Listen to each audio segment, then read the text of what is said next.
up, guys? What's up, Sussex Squad? I'm back.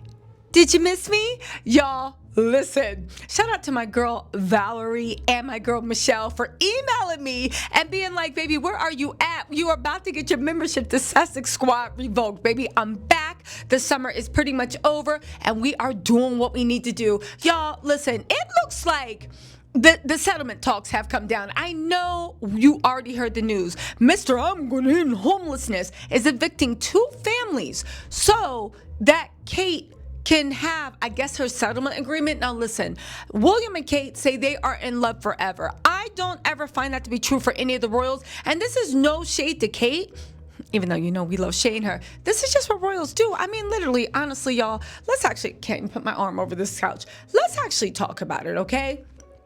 Because the Queen and Elizabeth and Philip couldn't stand each other. The Queen even had Philip's special friend at his funeral. This is what royals do. Once you have the children, you are allowed to have whatever you want. I mean, you look at Princess Anne, Queen Camilla, baby, it's one big pot. I'm mixing, right? Imagine Princess Anne looking at Camilla like, I don't believe I've lost the man I love to that whole bowl of horsey face oatmeal. But you know what? I believe Camilla was putting one hoof up, let him know what to do. I do think Camilla was doing her thing. But let's get into this, right? Because in these reports for Kate actually moving to a new house, it's pretty much confirming that they are officially separated. Now, you remember when George was supposed to go to Eton, then Kate got her way with Marlborough, then Kate started being shown again, and now George is going back to Eton. Kate pulled out of the King's, whatever that ceremony was, months ago, I'm guessing in protest. But what ended up happening, right? After that, now Kate is getting and William are moving into this huge house, except for the fact that I don't think William is actually moving into this house. I believe that this is Kate's separation agreement. George goes to Eton. You have a house bigger and what we would expect the mother of the king to have. You can actually live there. And you know that little lie of Kate being like, oh my God, I don't have in-house like help in the house. They are evicting 2 families from the cottages on the side, just out the blue.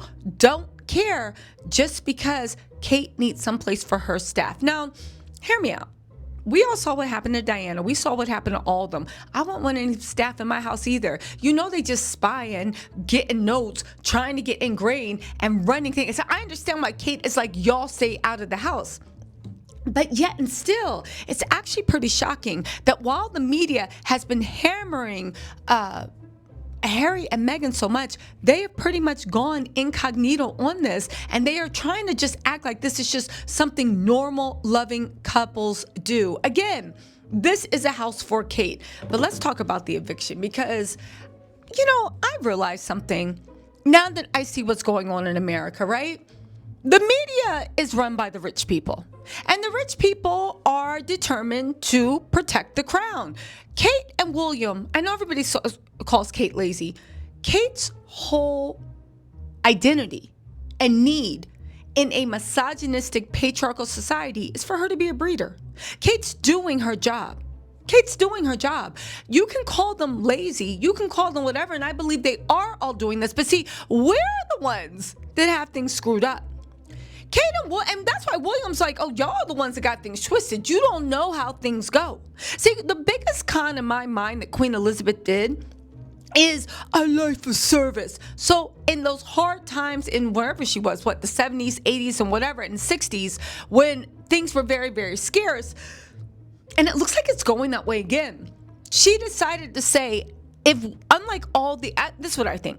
Unlike all the other royals that are all over Europe that are being deposed, take down, you know, they don't have any pull, we're going to get quiet. We're going to say, you know what? We're not just lazy rich people. We are life of service. We are serving the poor. And for that, they get tax cuts. They get shadow bills. They get all these things that let them become one of the richest family. They are sitting on billions and still go to the taxpayers with the bill for refinancing their next renovation, their next move, their next everything. Again, they are the biggest, in my opinion, poverty pimps in the world. William It's like, what's the point of doing this anymore? My job is to sit here in the seat and uphold the idea of patriarchy, the idea of white supremacy. Everybody says, oh, Kate's so mid, she can't dress, she can't do this, she can't do that. But the point of Kate, and the reason why I think the media loves her so much, is let's actually think about it.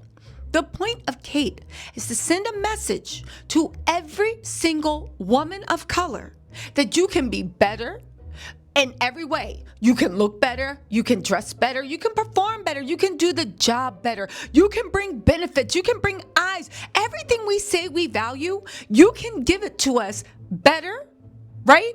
Faster, and more of. But see, here's the thing. Kate's job, and she does it well, is to say, even at your very, very best, you are still not even on my level when I am giving the worst. I have the privilege to give nothing. You have the privilege of spinning yourself into a little tizzy, and it's still never going to be good enough. Because you see this? Yeah, that's all that matters. Kate's job is to be a symbol of white supremacy. Now, how does white supremacy work? How does patriarchy work?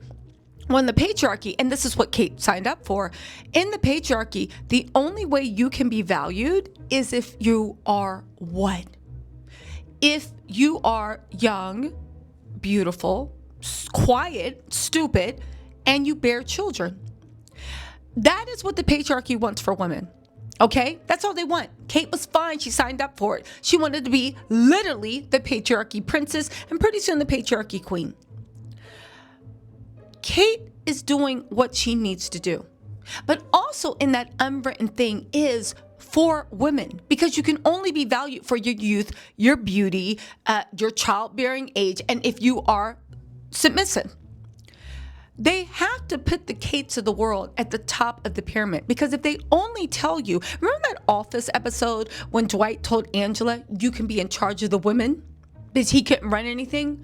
In a patriarchal world, at least this is the way I think. A woman like Kate, even though she will be humiliated and mocked and cast aside and do all this stuff that the royal family does to her, right?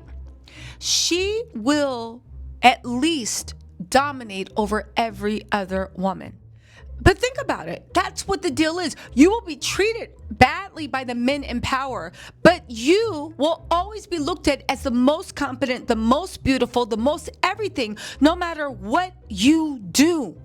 Again, you can rule over the women who are not white, who are maybe white but not rich and not connected. Again, it's all about this caste system that the patriarchy in Western society has set up. And again, Kate is doing her job. William is doing his job, because William's job is to prove that he can just exist and be better than anyone or anything, any nation, every far. He is better just existing than we all are working our patooties off. Now, as you keep this in mind, let's actually get into what was actually said, okay? Listen, it's actually really weird, right? They're moving to a mansion for Kate's emotional support. Now, they all say that money's not everything and Kate doesn't need the trappings of Meghan, but everything that Kate and William need to make their life better, to make their life more at ease, to make their life whatever, baby, what is it? It's always something of monetary value. It's always a multi-million-dollar house, a new helicopter, this, of that. For them to say that they're unlike other royals, you guys are the most money-hungry, grubbing royals out there. Now, they are saying that it's landing on a fat fleet. I do believe that one of the reasons they've been going after Meghan so much is the fact, and Harry, is the fact that they actually need to change the subject, because at the end of the day, they don't want the bulk of taxpayers to pay attention to this. Now, I do have a question for you guys, and let me know, because I'm not in London and I don't know how many people in London are really down with the monarchy. I know there is I'm a proper British and white equals right. I know there's that, right? I know there's the right? But out of the people that are just normal and sane, how many people support the monarchy? How many people like the monarchy? Okay, this is one they said at a time, this is directly out of the Daily Mail, at a time when millions across Britain are struggling to pay rent, heat their homes, or secure a doctor's appointment. The Prince and Princess of Wales have announced that they are moving into a newly renovated 16 million mansion in Windsor Great Park, with sources saying they're doing so to safeguard their emotional well-being. Again, everything in Will and Kate's life needs money, even though they sit there and talk trash about Harry and Meghan actually going out and actually earning money. Because at the end of the day, I don't care what Harry and Meghan do with their money. They could sit there and burn it, for Christ's sakes. They earned it. It's their money. William's money is stolen. William's money is funded by taxpayers. William's lifestyle is funded from taxpayers. Hear me out. William has billions of dollars. He could dip into his piggy bank at any time he wanted and give Kate a $20 million mansion, and wouldn't nobody say anything. Because, I mean, it's stolen money, but it's still your money. But he doesn't even want that because he believes truly that he is a king, the UK is his subjects, and he will take with abandon. I wonder, as people get older, how much people will really be into the monarchy when they're doing this. Again, emotional well-being, it's like a slap in the face. The property in question, Forest Lodge, which I believe is Kate's separation settlement. Kate said, "You're not keeping me separated in a 4-bedroom Adelaide cottage." She wants something that is worthy of the mother of the future king. Now, the weird thing is about that, and this made me think about Kate's long game. Is she planning on staying there until I guess George is 18, and then George will make sure that William doesn't take any properties away from her? But you saw what happened between Harry and his brother, and they were all that they had, and the way the men in gray kind of got into that.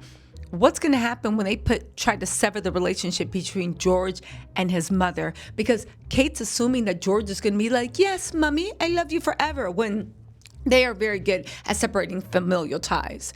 Anyway, it's an 8-bedroom, grade 2 listed estate with sweeping views across Berkshire and London. Renovations are already underway, funded privately by the couple through William's Duchy of Cornwall income, a $1 billion portfolio of land and assets that has been enriching royal heirs for centuries. Again, I take issue. You cannot say something is funded privately when it's on land that you just decided you owned. The move was briefed by Kensington Palace as a fresh start for the family to heal from difficult few years. The loss of Queen Elizabeth II, King Charles's cancer diagnosis, and Princess Catherine's own health worries. Outside of the royal bubble, many were left speechless by the gall of it all. Millions of Brits are also emerging from a brutal few years. Most of them don't respond to adversity by moving into a multi-million pound mansion with period features and expansive private grounds. That the Wells will position this luxury upgrade as a form of restorative therapy speaks volumes, not just about how far removed they are from the public mood, but how tone deaf the palace has become in framing these decisions. I don't think they're tone deaf. I think William is like, yeah, I'll do what I want. It's not the move that is rankling. It's the absurdity of presenting a 328-year-old 8-bedroom lodge as a necessary crutch for emotional survival. The family first moved to Windsor in 2002, settling into Adelaide Cottage to be closer to the late Queen and allow the children to enjoy a more private countryside upbringing. The current home has no living staff, nor apparently will the much larger Forest Lodge. That is not true. They're moving, the staff will live at the 2 cottages, and these cottages are literally 3,000 square foot houses. The 2 cottages off on the side is where the staff will live. Which begs the question, if you didn't need staff and you have 4 bedrooms, why do you now need 8? For a couple who seem keen on staying relatable and the spinning of this house move lands somewhere between baffling and plain stupid. William has spent the past 7 years casting himself as a reformer who wants to make the monarchy fit for purpose. But it's hard to imagine anything less modern or relatable than announcing during the worst cost of living crisis in decades that you're moving house to emotionally reset, and your new house happens to be a manor on Crown Island. The late queen might well have approved the move itself. Kings and queens do live in palaces, not cottages after all, but would never have had the gall to pitch such a move as a therapeutic necessity. Her reign, for all of its stiff upper lip flaws, was defined by discipline and duty. William's emerging version of kingship appears far more personal and driven by private need or family comfort, and the hell with PR optics. No one denies the last 18 months have been hard for the whales, but, sorry, that's a mosquito, but but the idea that the solution to coping the grief, illness, and transition is a 16 million forever home with woodland views is grotesquely out of touch. You guys want a bigger house? Just own that. Again, this is people coming straight for William and Kate.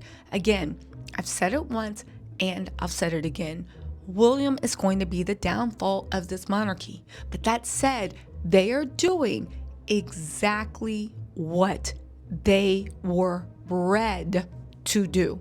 And Kate's doing exactly what she was hired to do, which is even at their best, even at their worst and most mediocre, they are still better than anybody who does not come from a white, blue blood, privileged background. Anyway, y'all, let me know what you think. I'm going to start dropping in this week with more royal updates. I swear to God, I'm back. Don't let this flop because, you know, at the end of the day, baby, mama got to make her money too. Anyway, y'all, let me know what you think in the comments. I'll talk to y'all later. Bye.